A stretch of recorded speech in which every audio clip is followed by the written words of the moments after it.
Bonjour et bienvenue sur Mon Financier. Nous sommes le vendredi 4 juillet. 4 juillet, c'est la fête nationale aux États-Unis, Independence Day. Eh bien, ils ont de quoi faire la fête, les Américains. Ils ont aujourd'hui, hier, ils ont donc dépassé 17 000 sur le Dow Jones, des indices boursiers qui sont toujours au plus haut et surtout des chiffres d'emploi spectaculaires qui ont écrasé le consensus, 6,1% de taux de chômage.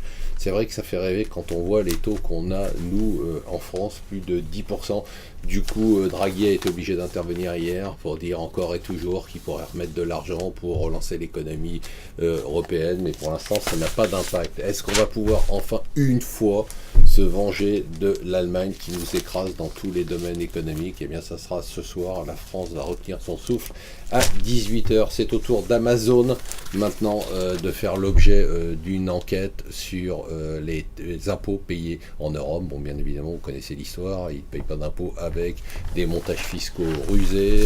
Eh bien, c'est après Apple, Starbucks et Fiat, le groupe qui est maintenant scruté. Montebourg nous aura tout fait. Figurez-vous que l'accord entre l'État et Alstom, eh bien, d'un point de vue réglementaire, ne tient pas la route parce que c'est une action de concert et donc l'État ne pourra pas acheter de titres sur le marché. Il doit donc acheter les titres d'Alstom et comme il a un accord pour acheter les titres d'Alstom à des prix qui sont délirants, eh bien vous allez payer les cours, les actions Alstom largement au-dessus des cours du marché. Une histoire à la française, c'est la SNCM.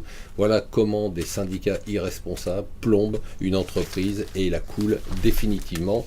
Et enfin, elle va en Chine pendant 3 jours, et je peux dire qu'elle ne reviendra pas les mains vides. C'est Angela Merkel qui va en Chine. L'Allemagne est un des seuls pays peut-être que la Chine respecte et craint.